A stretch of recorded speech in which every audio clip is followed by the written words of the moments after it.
السلام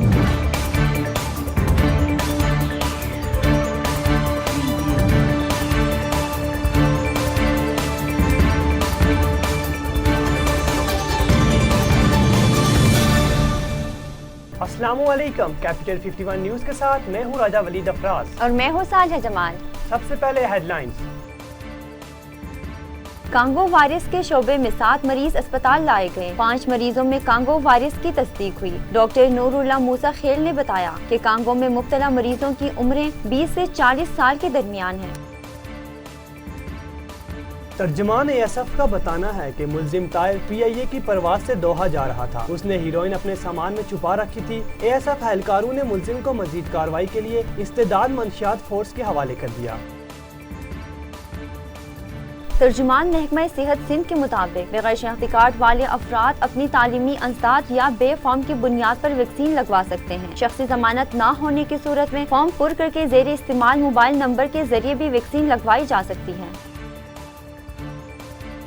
NCOC کے مطابق موڈرنا ویکسین عام شہریوں کو لگائی جا سکتی ہے۔ یہ ویکسین 16 سال سے زیادہ عمر کے طلباء اور حاملہ خواتین کو بھی لگائی جا سکتی ہے۔ ISPR major general Babar Iftikhar کا کہنا ہے کہ آپریشن علاقے میں دہشت گردوں کی موجودگی کی اطلاع پر کیا گیا، جس میں سیکورٹی فورس کے ساتھ فائرنگ کے تبادلے میں 2 دہشت گرد ہلاک ہوئے ہیں۔ فائرنگ کے تبادلے میں سیکورٹی فورسز میں 1 آفیسر اور 1 جوان زخمی ہوا۔ سینیٹر فیصل جاوید نے کہا کہ بچوں سے زیادتی کرنے والوں کو سرعام پھانسی پر اتفاق رائے کو ناگزیر قرار دیا ہے۔ بچوں اور خواتین کے ساتھ زیادتی کرنے والے انسان نہیں، وحشی درندے ہیں۔ انہوں نے کہا کہ بچوں سے زیادتی کرنے والے درندوں کو نشان عبرت بنانا چاہیے۔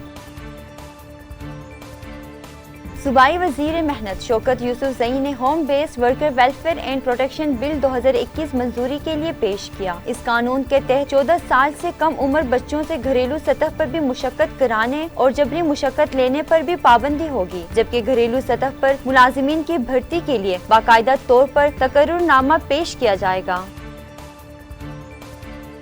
محکمہ صحت پنجاب کی جانب سے جاری نوٹیفیکیشن کا اطلاق لاہور، راولپنڈی، ملتان اور فیصل آباد میں ہوگا۔ ان اضلاع میں سمارٹ لاک ڈاؤن کے تحت ہفتے اور اتوار کو تمام کاروباری سرگرمیاں معطل رہیں گی، جبکہ سرکاری اور نجی دفاتر 50% عملے کے ساتھ کام کر سکتے ہیں۔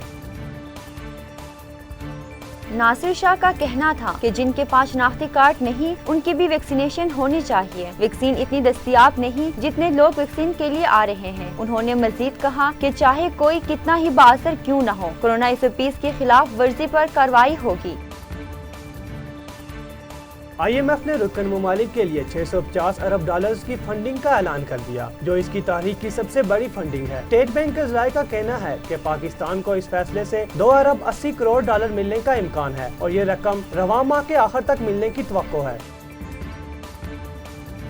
ترک حکام کے مطابق نئی ٹریول پالیسی کے تحت غیر ملکی مسافروں کو ترکی پہنچنے کے بعد 7 سے 10 روز قرنطینہ میں رہنا ہوگا۔ ترکی میں ہوٹل قرنطینہ کے اخراجات بھی مسافروں کو خود برداشت کرنے ہوں گے اور حکومت کے منظور شدہ ہوٹل میں قرنطینہ کے لیے €200 بھی ادا کرنے ہوں گے۔